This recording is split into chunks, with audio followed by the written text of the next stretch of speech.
Assalamualaikum warahmatullahi wabarakatuh. Salam sejahtera untuk kita semua. Om Swastiastu, Nama Budaya, Salam Kebajikan.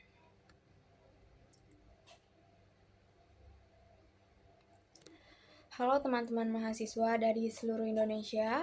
Perkenalkan, saya Suti Muharani dan hari ini saya sangat senang bisa berbagi tentang topik yang sebenarnya sangat dekat dengan kehidupan kita sebagai mahasiswa, yakni tentang bagaimana kita bisa membangun kecerdasan spiritual dan kecerdasan emosional melalui penguatan karakter. Topik ini penting karena secara kita hidup di zaman yang penuh tekanan, persaingan, dan perubahan yang cepat, banyak mahasiswa yang pintar tapi tidak mampu mengelola emosi atau menghadapi tantangan hidup dan kenyataan dunia kerja saat ini. Lebih menghargai orang yang punya kemampuan beradaptasi, berintegritas, dan memiliki karakter kuat. Teman-teman, coba bayangkan seseorang yang IPK-nya sangat tinggi tapi emosinya tidak stabil, tidak bisa bekerja sama, mudah tersinggung, dan tidak punya prinsip. Apakah orang seperti itu bisa tumbuh menjadi pemimpin?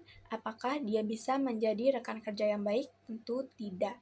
Penelitian menunjukkan bahwa 85% keberhasilan seseorang ditentukan oleh sikap, karakter, dan kecerdasan emosional, sementara hanya 15% ditentukan oleh kemampuan akademik.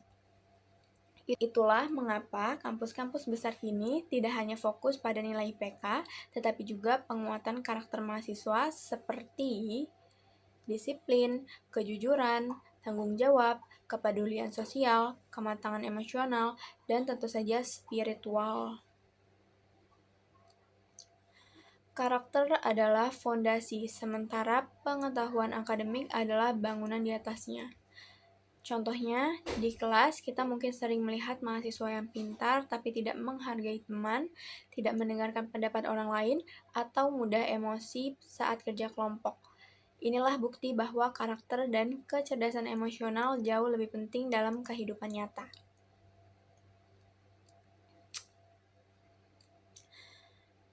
Apa itu kecerdasan emosional atau EQ? EQ adalah kemampuan kita untuk mengenali, mengelola, dan mengekspresikan emosi dengan cara yang sehat. Banyak yang mengira EQ hanya soal mengontrol emosi, padahal lebih dari itu. Berikut saya kasih tahu komponen EQ itu seperti apa aja. Yang pertama itu adalah self-awareness, yaitu kesadaran diri, kemampuan mengenali perasaan kita sendiri. Contohnya, oh aku sedang marah, apa pemicunya? Apakah aku harus langsung bereaksi? Yang kedua ada self-management, yaitu pengendalian diri, tidak mendelak-delak, tidak impulsif, dan tetap tenang dalam tekanan. Contohnya, saat dapat nilai jelek, mahasiswa dengan EQ tinggi tidak menyalahkan dosen, melainkan memperbaiki cara belajar. Yang ketiga, social awareness atau empati, kemampuan memahami emosi orang lain. Ini sangat penting dalam kerja kelompok, organisasi kampus, dan lingkungan sosial. Yang keempat, relationship management, membangun hubungan yang sehat, menyelesaikan konflik, dan berkomunikasi dengan baik.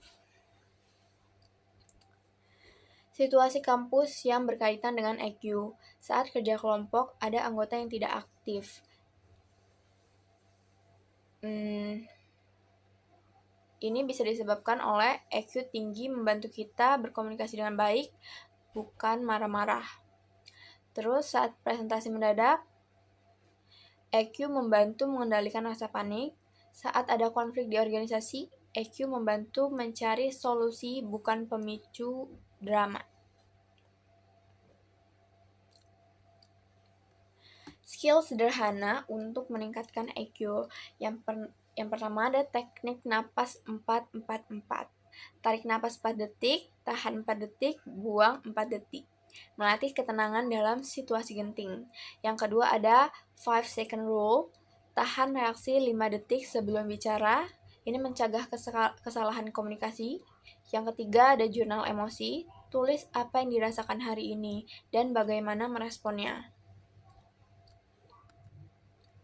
Yang keempat, latihan empati.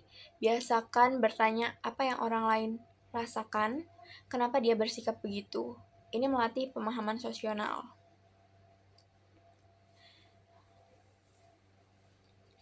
Selanjutnya, apa itu kecerdasan spiritual atau SQ? Banyak orang mengira spiritual itu hanya tentang ibadah, padahal kecerdasan spiritual jauh lebih luas. SQ adalah kemampuan untuk memahami makna hidup, menentukan tujuan hidup, mencari nilai moral, membangun ketenangan batin, mampu bertahan dalam situasi sulit, memiliki arah hidup yang jelas. Ciri-ciri mahasiswa yang punya SQ tinggi. Yang pertama, tidak mudah stres walau banyak tugas, punya prinsip bukan ikut-ikutan, mengambil keputusan berdasarkan nilai moral, mampu memanfaatkan dan mengendalikan ego, mampu melihat masalah dari perspektif yang lebih luas. Yang terakhir ada memiliki kesadaran bahwa hidup bukan hanya tentang akademik. Contoh nyatanya adalah seorang mahasiswa aktif organisasi, jadwal padat, tugas banyak, dan tetap stabil emosinya karena dia punya landasan spiritual. Ia tahu apa yang dia kejar, ia tahu alasan ia berjuang, dan ia tahu setiap proses hidup punya makna. SQ membuat mahasiswa lebih tahan banting, kuat menghadapi tekanan, dan tidak mudah kehilangan arah. Yang keempat ada EQ plus SQ, yaitu karakter yang kuat. Kecerdasan emosional membantu kita memahami emosi. Kecerdasan spiritual memberi arah dan nilai moral. Jika keduanya kuat, karakter kita menjadi kokoh. Karakter kuat mencakup kejujuran, disiplin, rasa syukur, keteguhan moral, pengendalian diri, empati, ketenangan batin, kesabaran, dan konsisten. Inilah karakter yang dicari di dunia kerja, organisasi, maupun dalam kehidupan sosial. Cara menguatkan EQ mahasiswa. Yang pertama, kenali emosi sendiri. Coba tanya diri sendiri setiap hari, apa yang aku rasakan, kenapa aku merasa begini, dan apakah reaksiku sudah tepat. Yang kedua, kelola stres dengan teknik mindfulness. Contoh latihan sederhana, fokus pada napas, fokus pada detak jantung, sadari pikiran tanpa menghakimi. Yang ketiga, latih komunikasi asertif. Belajar menyampaikan pendapat dengan sopan tapi tegas. Contohnya, maaf, aku merasa kurang nyaman kalau tugas dibagi tidak merata. Bisa kita evaluasi bersama. Yang keempat, belajar menyelesaikan konflik.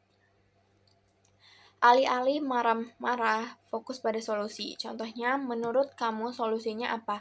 Kita cari jalan tengahnya. Yang terakhir ada batasi reaksi impulsif. Hindari mengambil keputusan saat sedang marah, lelah, atau kecewa. Terus ada tips juga cara menguatkan SQ mahasiswa. Yang pertama ada renungan harian, yaitu self-reflection. Tanyakan pada diri sendiri, apa yang aku pelajari hari ini, apa yang bisa aku syukuri, dan apa yang perlu diperbaiki besok. Yang kedua ada menentukan tujuan hidup. Bukan hanya ingin lulus, tapi ingin menjadi siapa. Yang ketiga ada menguatkan hubungan dengan Tuhan. Melalui ibadah, doa, meditasi, atau ritual spiritual sesuai keyakinan masing-masing. Yang keempat ada melakukan kebaikan kecil. Kebaikan meningkatkan kualitas batin dan spiritual. Contohnya itu bisa membantu teman, menahan amarah, tidak menjelekan orang lain. Yang terakhir, memaknai setiap proses hidup. Jika gagal, kita belajar. Jika sukses, maka kita harus bersyukur. Jika diuji, maka kita harus menguatkan diri. Terus ada implementasi di kehidupan mahasiswa. Dalam perkuliahan, pastinya mahasiswa tidak diperbolehkan menyontek, wajib tepat waktu, memiliki tanggung jawab, dan saling menghargai dosen dan teman. Dalam organisasi kampus, mahasiswa harus mampu menyelesaikan konflik tanpa drama, tidak bermain peran sebagai korban, dan berpikir dewasa dan profesional. Dalam kehidupan pribadi, Pastinya mahasiswa harus bisa mengatur waktu dengan baik, mengurangi overthinking, memiliki pergaulan yang sehat, menjaga kesehatan mental dan kebiasaan hidup.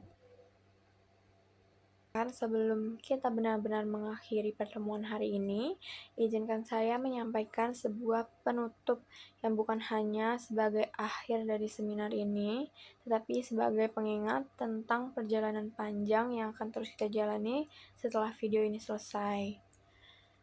Kita hidup di masa yang penuh dinamika. Setiap hari kita dihadapkan pada pilihan, tekanan, tuntutan, bahkan situasi-situasi yang membuat kita kadang merasa kewalahan. Namun, dari semua hal itu, satu hal yang harus selalu kita pegang teguh adalah karakter. Karakter adalah kompas yang akan selalu menunjuk arah, bahkan ketika hidup membawa kita ke jalan yang membingungkan. Karakter adalah cahaya yang tetap menyala, bahkan ketika dunia terasa sangat gelap. Dan karakter itulah yang terbentuk melalui kecerdasan spiritual dan emosional. Hari ini kita sudah belajar banyak hal. Kita belajar memahami diri sendiri, kita belajar mengendalikan emosi, kita belajar menemukan makna, kita belajar melihat hidup lebih luas daripada sekedar tugas, nilai, dan rutinitas. Tetapi pembelajaran sesungguhnya bukanlah tentang seberapa banyak materi yang kita dengarkan di seminar ini. Pembelajaran sejati justru terjadi ketika kita mempraktikkannya dalam kehidupan sehari-hari. Setelah video ini berakhir, tantangan kita bukanlah mengingat semua teori, tetapi bagaimana kita mewujudkan teori itu menjadi kebiasaan, menjadi tindakan, menjadi keputusan, dan akhirnya menjadi karakter yang menempel kuat dalam diri kita. Teman-teman yang saya hormati, perjalanan kita masih sangat panjang. Kita masih akan menghadapi hari-hari sulit, kegagalan yang menyakitkan, rencana yang tidak berjalan sesuai harapan, dan momen ketika kita merasa ingin menyerah. Namun, justru disitulah kecerdasan emosional diuji. Apakah kita mampu bertahan? Apakah kita mampu menerima kekurangan diri? Apakah kita mampu bangkit lagi dan mencoba lagi? Begitu pula dengan kecerdasan spiritual, ia akan menjadi sumber kekuatan ketika logika tidak mampu memberi jawaban. Ia akan menjadi tempat kembali ketika hati dipenuhi tekanan. Ia akan menjadi alasan untuk tetap melangkah ketika segala sesuatu terasa tidak pasti.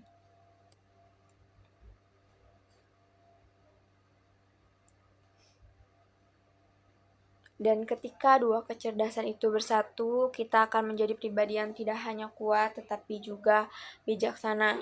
Pribadi yang tidak hanya cerdas secara akademik, tapi juga matang secara emosional. Pribadi yang tidak hanya berpikir untuk hari ini, tetapi juga masa depan.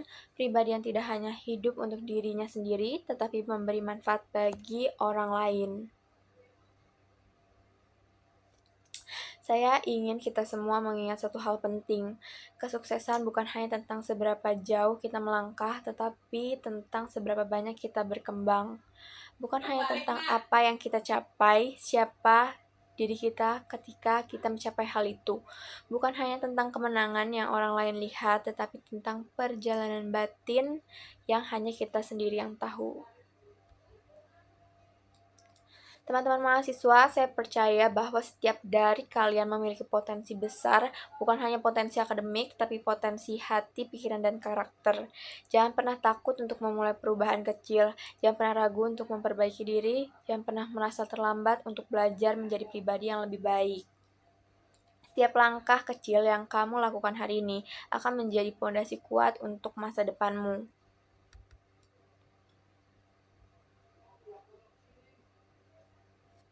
Saya ingin mengucapkan terima kasih karena sudah mengikuti materi ini sampai akhir.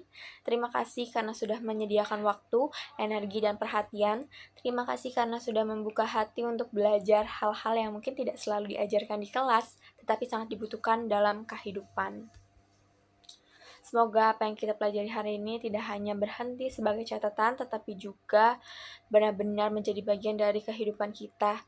Semoga kalian semua tumbuh menjadi generasi yang tidak hanya cerdas dan kritis, tapi juga berkarakter kuat, penuh empati, memiliki nilai, dan mampu membawa perubahan bagi lingkungan sekitar.